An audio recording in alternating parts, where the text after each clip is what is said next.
마가복음 13장 24절에서 27절까지 말씀입니다.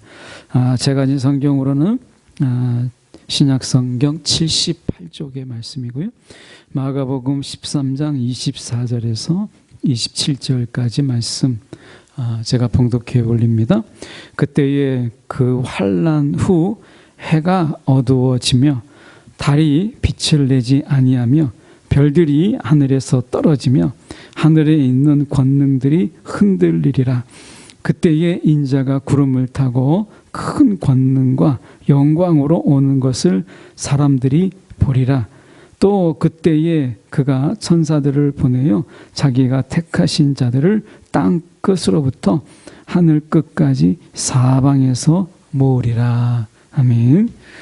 오늘 이 말씀 가지고 분명한 때라는 제목으로 함께 말씀을 나누기를 원합니다.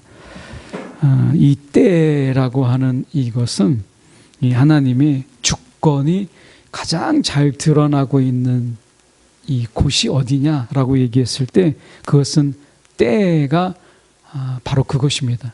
이 때는 오직 하나님의 전적인 주권으로 되어 있어요. 그래서 우리가 세상에 살면서 우리는 하나님의 때에 맞춰가는 것이 지혜이지, 우리가 하나님의 때를 땡겨보겠다고, 하나님의 때를 좀 바꿔보겠다고 우리가 발버둥 치는 그런 영적인 에너지의 이 소비는 분명 영적으로 결코 도움이 되지 않습니다. 히스기야를 우리가 어떻게 볼 것이냐라고 하는 부분이지만, 히스기야가 이제 병에 걸려서 하나님이 부르실 때가 되었는데, 히스기야가 하나님께 정말 절박함으로 기도함으로 15년의 삶을 연장받았지만, 그 15년의 연장의 삶이 우리가 히스기야에게 어떤 불행을 가지고 왔는지 우리는 너무나 잘 알고 있잖아요.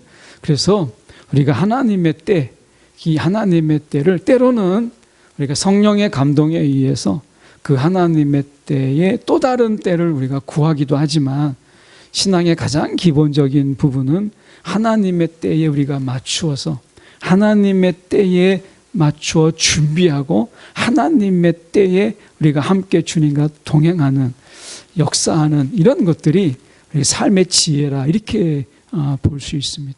그래서 때를 구분하고 하나님이 지금 우리를 어느 때로 인도하고 계시는가를 아는 것, 분별하는 것, 이것은 매우 중요하죠. 우리가 때를 거스르는 자가 아니라 하나님의 때에 맞추어서 준비하고 그 때에 우리가 맞추어서 우리가 살아가는 것, 이게 이 시대를 살아가는데 또 하나의 지혜다, 이렇게 볼 수 있어요.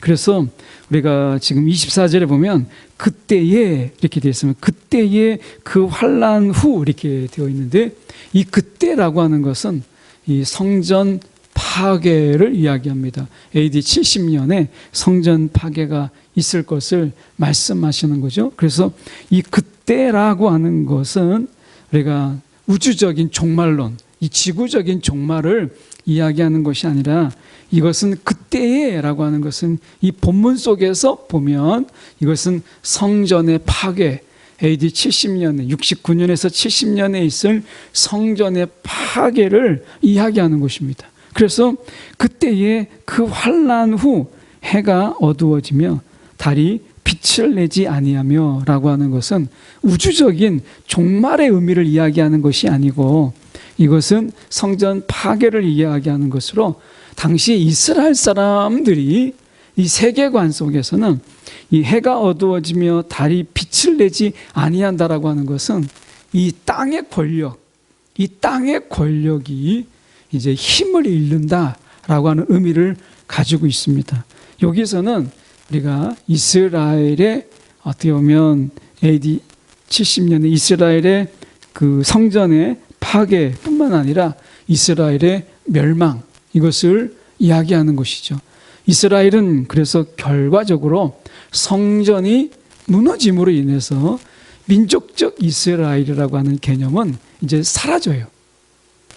이제 영적 이스라엘로 이제 대체가 되고, 이제 어떤 누구든지 간에 아브라함의 자손이 되는 것은 혈과 육으로 되지 아니하고 이제 예수 그리스도를 믿음으로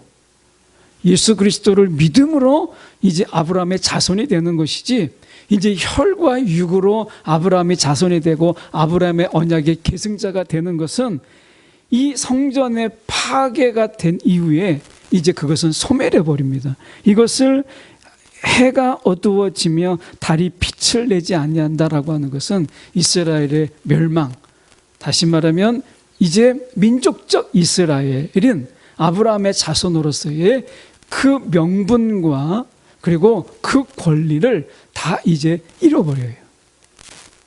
잃어버리고 이제 민족적 이스라엘은 이제 예수를 믿음으로 말미암아 이방인이든 아니면 이스라엘이든 이제 하나님의 자녀가 되는 유일한 길은, 그게 이스라엘이라 할지라도 그게 이방인이라 할지라도 신분의 고하를 막론하고 남녀의 구분을 막론하고 예수를 주라 고백하는, 예수가 그리스도이심을 고백하는 자가 이제 이스라엘이요, 그가 아브라함의 언약을 이어받는 자요, 그가 곧 하나님 나라에 들어가는 자라고 말씀하고 있는 것입니다. 그래서 이것은 이제 성전의 무너짐, 단순하게 이스라엘 성전의 무너짐은 성전의 무너짐으로 이제 끝나지 않고 이제 시대가 바뀐 거예요.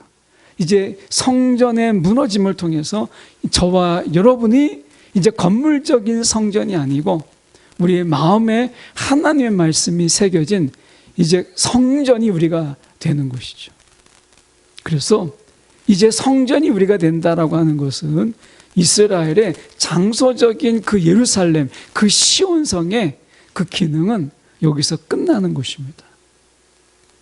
그래서 여기 종말은 여기서 해가 나오고 달이 나오고 해가 어두워지고 달이 빛을 내지 아니한다라고 해서 우주적인 전 지구적인 종말, 정말 지구의 종말을 이야기하는 것처럼 보이지만, 그러나 본문은 성전의 파괴와 이스라엘의 멸망을 이야기하는 영적인 부분 속에서 우리가 이 종말을 이야기하고 있는 것입니다. 그래서 지금 시대에는, 우리가 살고 있는 이 시대는 이제 예수님께서 해가 어두워지고 달이 빛을 내지 않은 이후에 우리는 이제 이스라엘이라고 하는, 그리고 저 예루살렘이라고 하는 이런 장소적인 이런 거에 얽매이지 아니하고 이제 예수의 메인자가 된 거예요. 사랑 안에서 예수의 묶인 바가 되고 예수의 메인자가 된 것이지, 성전에 매이거나 아니면 그 시온이라고 하는 예루살렘이란 장소에 매이지 않습니다. 이것을 완전히 끊으신 거예요. 여러분, 그래서 우리는 전혀 다른 세상을 살게 되는데요, 그때가 가지는 의미를 보면 25절에 이렇게 말씀합니다. 별들이 하늘에서 떨어지며 하늘에 있는 권능들이 흔들리리라, 이렇게 되어 있는, 이것은 이스라엘의 전형적인 표현법입니다. 이것은 앞에서 얘기하고 있는 것처럼 우주적인 종말을 이야기하는 것이 아니고, 이것은 하나님이 행동하시고 하나님의 역사에 개입하시는 이 표현법이 이렇게 표현하는 거예요. 별들이 하늘에서 떨어지며 하늘에 있는 권능들이 흔들리리라 라고 하는 것은 이제 하나님께서 직접 움직이기 시작하셨고 하나님이 직접 역사에 개입하셨다 라고 하는 것을 말씀하고 계시는 것입니다. 하나님은요, 우리가 찬양처럼 하나님은 가만히 계셔서 우리가 그렇게 하신 분이 아닙니다. 우리 보고 오히려 가만히 있으라고 해요. 너희는 가만히 있어. 찬양을 가만히 보십시오. 찬양이 하나님은 가만히 있어. 그렇지 않습니다. 너희는 가만히 있어. 하나님이 하나님 되심을 너희가 보라. 하나님의 일하심을 보라 라고 말씀하시죠. 하나님이요, 지금 하늘을 흔드시면서 하늘의 권위를 막 흔드시면서 오늘 이 땅에 하나님이 역사하셔요. 하나님께서 오늘 권능들을 흔드시면서 이 땅에 하나님의 역사를 일으키십니다. 여러분, 오늘 우리가 때에 살고 있느냐, 때를 구분할 필요가 있는데 지금이 어느 때냐? 하나님이 지금 하늘을 흔들어서 하늘의 권능들을 흔들으시고 하나님이 직접 역사하시는 바로 그런 때입니다. 여러분, 어쩌면 우리가 하나님이 이렇게 정말 작정하고 일하실 이때에 우리가 하나님을 향한 조금의 열심, 조금의 어떤 간절함, 우리가 이 세상이 마지막 때라서 사단의 발악이 있고 영적인 분명한 어떤 우리가 대적하는 것들이 분명히 있고 우리가 많은 미혹이 있죠. 그런데 반대로 생각하면 하나님이 지금 역사하신 어느 때보다도 하나님이 강력하게 하나님이 역사하시는 때예요. 그렇기 때문에 사단의 발악과 그들의 대적도 정말 크지만 우리가 조금만 하나님께 매달리고 조금만 하나님께 우리가 정말 간절하게 나가게 되면 하나님이요 우리를 도우시고 하나님의 역사가 어느 때보다도 더 강하게 역사하는 때가 바로 이때입니다. 여러분, 세계 역사, 우리가 하나님의 역사를 보면 우리가 환난과 핍박이 있을 땐 하나님의 역사함도 컸어요. 그게 사도행전의 초대교회 때 역사잖아요. 초대교회 때 역사 때 여러분 그 얼마나 핍박이 있었습니다. AD 64년에 로마 네로 황제의 그런 핍박과 우리가 67년 그리고 69년, 70년에 그런 계속되는 그 핍박과 환난이 계속됐습니다. 그런 가운데서 그들은 결국에는 예루살렘에 버티지 못하고 그들은 다 흩어지게 됐어요. 그런데 복음의 역사로 보십시오. 그 환난과 핍박이 있을 때 복음의 열풍이, 복음의 불길이 일어섰다가 그냥 사르르 사라졌습니까? 아니죠. 사단의 핍박과 환난이 클수록 하나님의 역사가, 성령의 역사가 또한 강하게 일어났다는 것을 보게 돼요. 그래서 오히려 그런 핍박과 환난을 통해서 하나님의 역사, 성령의 역사가 그리고 복음의 놀라우신 역사가 더 강하게 일어난 것을 우리는 보게 돼요. 이건 비단 초대교회만 그런 것은 아닙니다. 세계에 우리가 곳곳에 부흥의 역사들을 보면 환난과 핍박이 있는 속에서 성령의 역사 또한 강하게 있었다.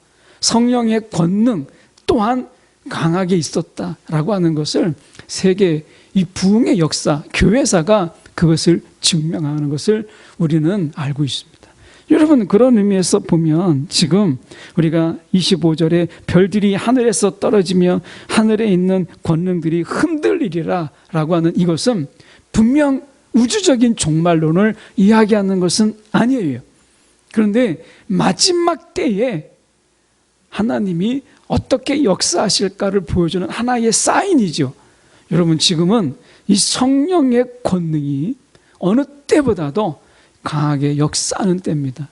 우리가 생각할 때 우리가 옛날에 이성복 목사님이라든지 우리 한국교회에 우리가 부흥사들이 신유와 축사 그리고 많은 기적을 일으키는데 왜 지금은 이런 역사가 없는가라고 많이 우리가 자문자답 많이 하고 그런 일이 일어나지 않는 일에 대해서 우리가 안타깝게 생각하고 왜 이단들에게는 그런 일들이 있는가라는 속에서 우리는 더욱더 자조 섞인 표현으로 우리가 낙심하지만 그러나 다시 돌아가서 본다면 이 마지막 때에 여러분 사단과 마귀 귀신들의 역사가 판을 칠 때에도 하나님이 가만히 계시는 것이 아니라 우리 가운데 그분의 권능으로 성령의 역사하심으로 어느 때보다도 강하게 하나님께서는 역사하고 계시다라고 하는 것을 바라볼 필요가 있어요. 여러분, 과거에 김기동 씨의 마귀론이 우리가 던져주는 여러분 굉장히 위험한 메시지가 뭐예요? 마귀론이 문제가 무엇입니까? 신학적으로 많은 문제가 있지만 그러나 그 중에 더 큰 문제가 무엇이냐면 하나님을 바라보지 아니하고 마귀를 바라본다는 거예요. 사단을 바라본다는 거예요. 그래서 사단이 뭐하고 있는지 마귀가 뭐하고 있는지 하나님께는 관심이 없고 마귀에 더 관심이 있다 보니까 이제 내가 하나님을 섬기는지 마귀를 섬기고 있는지를 알 수가 없게 만드는 영적 혼란을 준 것이 마귀론의 폐해였죠. 여러분, 우리가 이 마지막 때에 여러분, 사단의 발악은 우리가 결코 약하지 않습니다. 예, 그가 머리가 상함을 받았지만 이 마지막 때에 우리가 이 사단의 발악은 정말 무서울 정도예요. 그런데 하나님의 이 권능을, 하늘의 권능을 흔들 정도로 하나님의 역사, 하나님의 개입하심, 그리고 하나님의 도우심은 또한 크다라고 분명히 말씀하고 있다는 거예요. 그래서 마귀를 두려워하고 사단을 두려워할 것이 아니라 이러할 때일수록 우리가 교회사가 그걸 증명하는 것처럼 복음을 붙잡고 예수를 붙잡고 성령의 충만함을 우리가 사로잡히게 될 때 능히 우리가 이런 어려운 때, 그런 때 능히 이겨낼 수 있다라고 하는 것을 이미 하나님께서는 보이셨어요. 지금이 바로 그때다라고 하는 것입니다. 26절에 보시면 이렇게 되어 있습니다. 그때에 인자가 구름을 타고 큰 권능과 영광으로 오는 것을 사람들이 보리라. 마치 재림을 이야기하는 것처럼 우리가 해석되고, 이건 재림이다, 우주적 종말을 이야기하고 해와 달을 이야기하고 막 별을 이야기하니까 이건 우주적 종말이고 그때 예수님의 재림을 하시는 것이다라고 때로는 우리가 해석하기도 하지만 본문은 정확하게는 그렇게 되어 있지 않습니다. 이 본문의 바탕은 다니엘서 7장 13절을 근거로 합니다. 다니엘서 7장 13절의 말씀에 보면 내가 또 밤 환상 중에 보니 인자 같은 이가 하늘 구름을 타고 와서 옛적부터 항상 계신 이에게 나아가 그 앞으로 인도되매 라고 되어 있어요. 이것은 예수께서 이제 하나님 우편에 앉으시는 것을 말씀하고 있는 것입니다. 하나님 우편에 앉으신 것을, 다시 말하면 예수님께서 십자가에서 죽으시고 그리고 부활 승천하셔서 하나님 우편에 앉으셔서 그분의 통치로 이임받고 예수께서 통치하시는, 그리고 나중에 심판의 주로 오실 때 예수님께서는 모든 권세, 모든 권위를 다 예수께 맡기는 하나님 우편에 앉으시는 이 장면입니다. 그래서 다니엘서 7장 13절에도 인자 같은 이가 하늘 구름을 타고 와서 옛적부터 항상 계신 이에게 나아가 그 앞으로 인도되매, 하나님 우편에 앉아 계시는 장면을 다니엘서가 묘사하고 있는 것처럼 오늘 그 본문을 그대로 적용하고 있는 거죠. 인자가, 예수님께서 본인에게 적용하고 있는 거예요. 인자가 구름을 타고 큰 권능과 영광으로 오는 것을 사람들이 보리라. 재림을 이야기하는 것이 아니라 이제 예수님의 그 놀라우신 권능과 그 영광, 이것을 주님께서 하나님 우편에 앉으셔서 그분이 펼치시는 그 권위와 그 영광을 우리가 경험하게 되는 때가 바로 지금이다 라고 말씀하고 있는 것입니다. 지금이 어느 때라는 거예요? 예수님께서 하나님 우편에 승천하셔서 하나님 우편에 계셔서, 예수님은요 하나님 우편에 가만히 앉아 계셔서 그분의 때가 올 때까지, 심판의 주로 이 땅에 오실 때까지 가만히 계셔서 그냥 점점 빼고 계시는 분이 아니라는 거예요. 그분이 어떤 분이라는 거예요? 지금 하나님 우편에 계셔서 하나님이 주신 권세와 권위를 가지고 지금 다스리고 계시다라는 거예요. 다스리고 계시다. 예수님께서 십자가에서 그가 등극하셨어요. 십자가에서 유대인의 왕이라, 유대인의 왕이라, 이 여러 민족의 언어들로 썼어요. 십자가는 예수님의 왕의 등극이었어요. 그 왕 대신 예수님께서 이제 하나님 우편에 앉으셔서 완성된 그리스도의 나라, 완성된 하나님의 나라에서만 그분이 왕이 되시는 것이 아니라 지금 하나님 우편에 앉으셔서 그분은요 직접 통치하시고 그분이 다스리시고 지금 권위로 이 세상을 다스리고 계십니다. 이것을 보게 된다는 거예요. 지금이 어느 때냐? 우리가 예수님의 통치를 보는 바로 그때인 것입니다.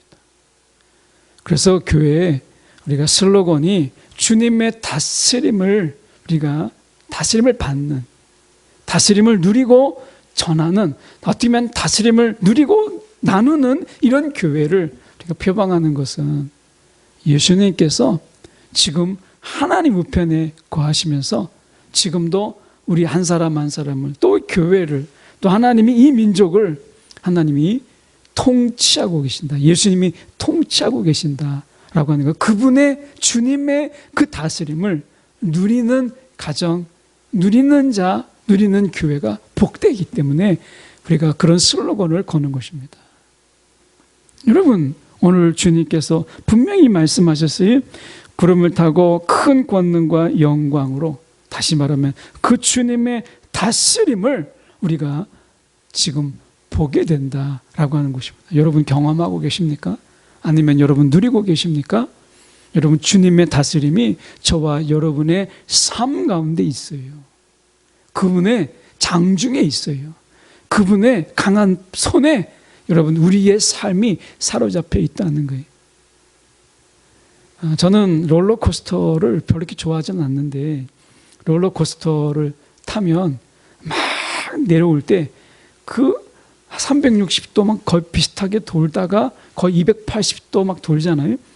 그러니까 280도 정도 돌다가 막 내려 박힙니다. 그러면 땅에 막 수수 박힐 것처럼 보여요. 근데 그걸 즐기는 사람들은 그때 막 쑤셔 박힐 때 막 더 좋아합니다. 그게 왜 그래요? 정말 쑤셔 박히지 않을 것을 알기 때문에 그런 것이에요. 그렇게 쑤셔 박힐 것처럼 내려가더라도 반드시 올라갈 것을 알기 때문에 그걸 즐기는 것입니다.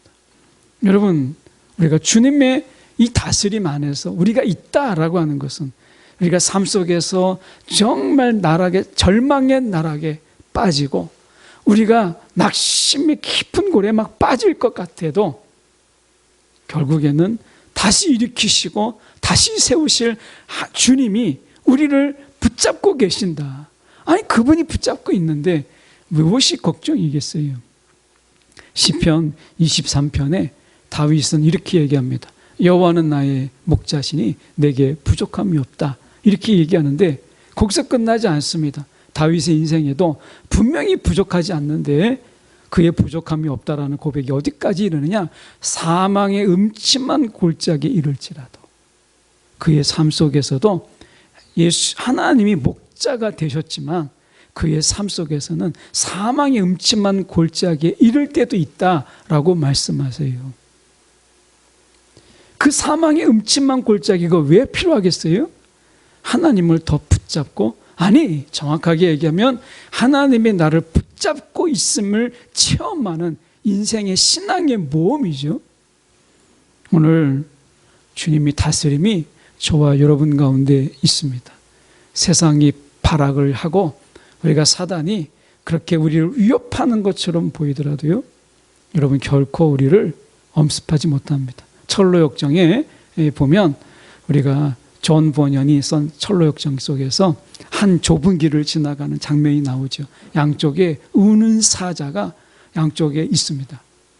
그리고 그 우는 사자들은 지나가는 사람들에게 달려들어요. 그런데 그 우는 사자가 양쪽에 있는데 다 그들이 끊을 수 없는 쇠사슬에 묶여 있어요. 그리고 그 길에 좌로나 우로나 치우치지 아니하고 고든 길을 가게 되면 그 사자가 그 날카로운 이, 그리고 그 튼튼한 이를 막 내밀어서 잡아먹을 듯 하지만, 그러나 좌로나 우로나 치우치지 않으면 그 사자들 사이를 아무런 걱정 없이 지나갈 수 있는 철로역정의 순례길이 나옵니다. 오늘 이 시대가 그런 거예요. 하나님의 분명한 주님의 다스림 속에서, 그분의 붙잡힘 속에 있다면 세상이 우리를 위협하고 때로는 겁을 주어도 우리를 결코 해할 수 없는 그런 세상을 우리가 살아가고 있다라고 하는 것을 깨닫게 되는 것입니다. 여러분, 오늘 주님께서 저와 여러분을 위해서, 우리의 죄를 사해 주시기 위해서 십자가에서 죽으신 그 주님, 저의 죄를 용서하시고 여러분의 죄를 용서하시기 위해서 십자가에서 친히 죽으신 그 예수님이 오늘 모든 권세를 가지시고 다스리고 계세요. 생각해 보세요. 여러분, 나를 위해서 죽으신 예수님이 이제 왕이 되셔서 나를 다스리고 계시는 그분이라면 그분이 우리를 소홀히 할 수 있으며 우리를 멸시천대할 수 있겠습니까? 절대 그렇지 않으시죠. 자신의 피값으로 산 심령들이잖아요. 자신의 피값으로 산 한 영혼이잖아요. 저와 여러분이. 그런 저와 여러분을 이제 하나님 우편에 앉으셔서 다스리시는 그분이 여러분 우리를 소홀하게 다스릴 수 있으며 여러분 우리를 무시하며 때로는 기억지 못하며 때로는 그분이 우리를 잊으실 리가 있으시겠어요? 여러분, 그런 기적은 일어나지 않습니다. 오늘 저와 여러분의 위하여서 십자가에 죽으신 그분이 왕이 되셨어요. 여러분, 그분은 결코 우리를 잊지 않습니다. 요셉이 감옥에 들어갔을 때 우리가 술 맡은 관원장하고 떡 맡은 관원장이 있잖아요. 그때 술 맡은 관원장은 풀려나고 떡 맡은 관원장은 죽었는데 나중에 술 맡은 관원장이 한 2년 정도 있다가 왕이 꿈을 꾸는 걸 보고 아, 내가 그때 생각났다 하고서 요셉을 기억합니다. 여러분, 하나님께서는 우리가 한 술 맡은 관원장도 2년 있다가 그를 기억나게 하시는 하나님이 오늘 우리를 위하여 십자가에 죽으신 예수 그리스도께서 단 한순간도 단 한시도 저와 여러분을 잊을 수 있겠습니까? 여러분, 이건 있을 수가 없어요. 우리의 머리털 하나까지도 세시는 그분이 어떻게 저와 여러분을 잊으실 수 있겠어요? 사람은 혹 우리가 높은 곳에 이르게 될 때 낮은 곳에서 만났던 사람들을 혹시 모른다, 아는 게 수치스럽고 부끄러워서 모른다 하지만 예수님께서는요, 이 땅에 채울지 못함이 없으신 우리의 삶의 모든 고통과 아픔과 어려움을 다 경험하신 그분이, 우리를 위해서 죽으신 그분이 왕이 되어서 이제 하나님 우편에 앉아 계신 그분이 어떻게 저와 여러분을 잊을 수 있겠어요? 오늘 그분의 다스림 안에 있다라는 것, 여러분, 이게 복이고, 이게 여러분 이스라엘의 멸망, 그것이 비극이 아니라 하나님의 놀라운 은혜의 더 큰 은혜의 시작이었음을 우리는 알게 되는 것이죠. 오늘 저와 여러분이 예수 그리스도, 오늘 그분의 다스림 안에 있음을 기억하십시오. 그분의 보호와 그분의 사랑과 그분의 인도하심 속에 있다는 거예요. 그래서 말씀해 보면 이렇게 말씀하잖아요. 27절에 또 그때에 그가 천사들을 보내어 자기가 택하신 자들을 땅 끝으로부터 이제 하늘 끝까지 사방에서 모으리라. 옛날에는 모임의 중심이 어디였어요? 예루살렘, 장소였어요. 장소. 근데 지금은 이제 새로운 때가 됐을 때, 지금은 새로운 때죠. 예수님의 지금 모으심은 어디에 있어요? 천사들을 보내어서 다 모으시는데, 택하신 자를 부르시는데, 이제 모임의 중심이 어디냐? 예루살렘이 아닙니다. 장소가 아니에요. 이제 사람입니다. 예수가 중심이 되는 거예요. 이제 마지막 때는 우리가 장소로 모이라고 부르지 아니하고 예수로 모이라고 부르는 거예요. 우리는 여러분 어떤 장소에 모이는 자들이 아니라 예수께 모이는 자로 부름을 받은 자들이에요. 예수가 중심이, 우리 모임의 중심이 되고 우리가 모이는 이유가 그분에게 있는 것이죠. 그래서 예수가 중심이 되는 모임, 이게 예수님께서 만드시는 그런 다스림이에요. 성전 중심이 아니라 우리가 예수가 중심이 되는 그런 모임, 이것이 우리의 공동체고 그것이 우리의 모임이라는 거예요.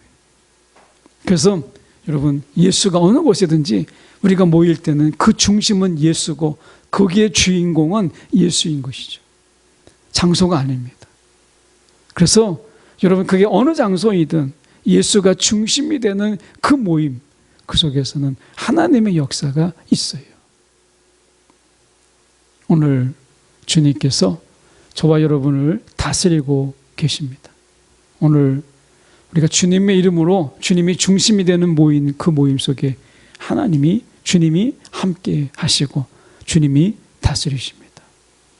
오늘 분명한 때, 하나님께서 우리 가운데 이때에 분명한 때의 사인을 주셨어요. 분명한 때에 사인을 주셨어요. 이제는 예수가 중심이 되는 때이고 우리는 예수를 중심으로 모여야 될 때이고 지금이 그분의 다스림을 우리가 누려야 될 때이다라고 하는 것을 분명하게 말씀하신 것입니다.